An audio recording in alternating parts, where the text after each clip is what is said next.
Hello, good morning. तर तुमचं सगळ्यांचं पुन्हा एकदा आपल्या एका नवीन अशा ब्लॉगमध्ये स्वागत करते. तर आता सकाळचं चालली नाश्त्याची तयारी. तर चहा ठेवला आहे माझ्यासाठी, संचित अजून झोपला आहेस. तर आलू पराठा करणार आहे मी. तर आलू पराठ्यासाठी बटाटे आहेत तर मी शिजवून घेतले. तर थंड केले ना मग असं अटरून आल्यासारखं होते आणि पराठे छान होतात. नंतर इथं दूध आहे, दूध गरम केले आणि पीठ पण मळून घेतले चपात्याचं. तर चपातीचं पीठ मळून ठेवले. नंतर इथं आई दादांनी त्यांच्यासाठी भगर केली होती, गोड भगर. तर ती भगर आहे. आता एवढी भगर आहे, तू खा वाटली तर खायची, नाहीतर मग नंतर काहीतरी. साहेब अजून उठले नाही. साहेब उठल्यानंतर मग आहे तर नाश्ता बनवणार आहे आमच्या दोघांसाठी. मग स्वयंपाकाची काहीतरी तयारी करायची. तर आपला चहा इथं झालेला आहे. गरमागरम चहा. चाय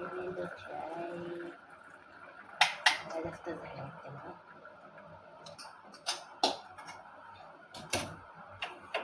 आणि संची साहेब उठल्यानंतर मग करायचा मस्त असा आपण पराठा. तोपर्यंत चहा पिऊन घ्यायचा. 9 वाजून 10 मिनिटं झालेत बघा. शांत चाललंय झोपायचं काम. तर आता संचित काय उठला नाही, झोपलाय, निवांत झोपलाय. तुम्हाला ना मी आता देशी लसूण आहे तर तो दाखवते कसा असतोय आणि कसा ओळखायचा ते पण दाखवते आता मी. तर हा सोलते ते देशी लसूणच आहे मी. तर हा ना आहे देशी लसूण. तर देशी लसूण कसा दिसतोय बघा, असा लाल लाल दिसत असतोय आणि टेस्टला चांगला असतोय. पण एकदम बारीक बारीक किती लहान आहे बघा, एकदम छोटा छोटा असतोय.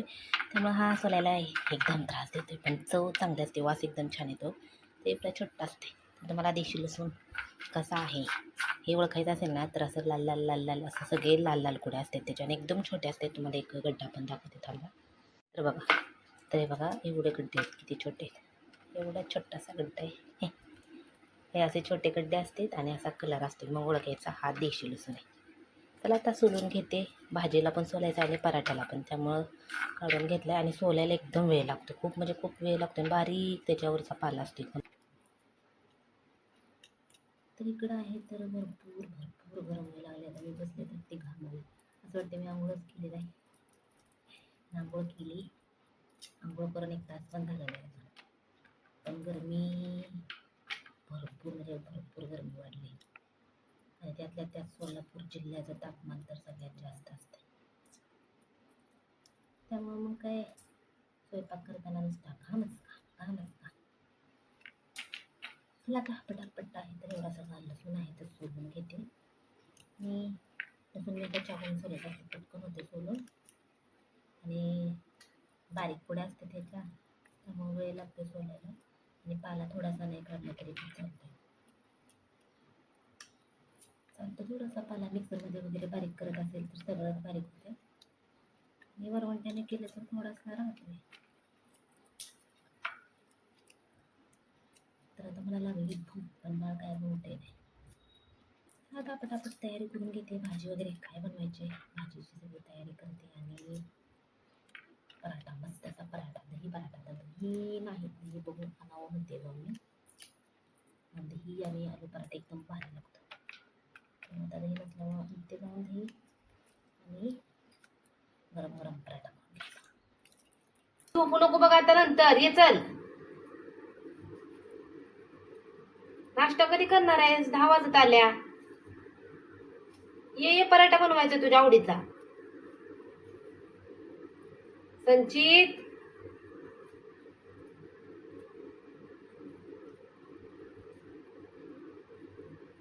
हे बघ बनवायला लागले मी. आला का रे? दे चल. तर संचित आमचा आता उठलाय झोपेतून आणि खूप बाळ आमचं शान आहे, एवढं कामाचं आहे. कूलरमध्ये पाणी भरायला लागले बाबा उठल्या उठल्या. तर हे सगळं कुणाचं शिकलाय संचित? संचित हे सगळं कुणाचं शिकलाय तू? पप्पा आणि काका. पप्पा असंच उठल्या उठल्या सकाळी असं पाणी तरी भरून ठेवतात ना, है ना? आणि परत वॉकला जाऊ आणि परत चालू करून वॉकला जातात ना. ओके.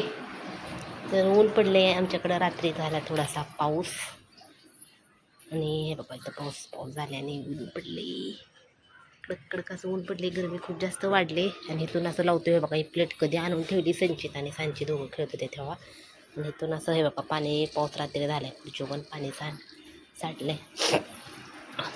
आणि इथं आहे आमचं पिल्लू रे पिल्लू. बघू इकडं. बापरे असं वाटतं आंघोळ करून बसले. पिंक ओढ दिसायला लागलेत है ना.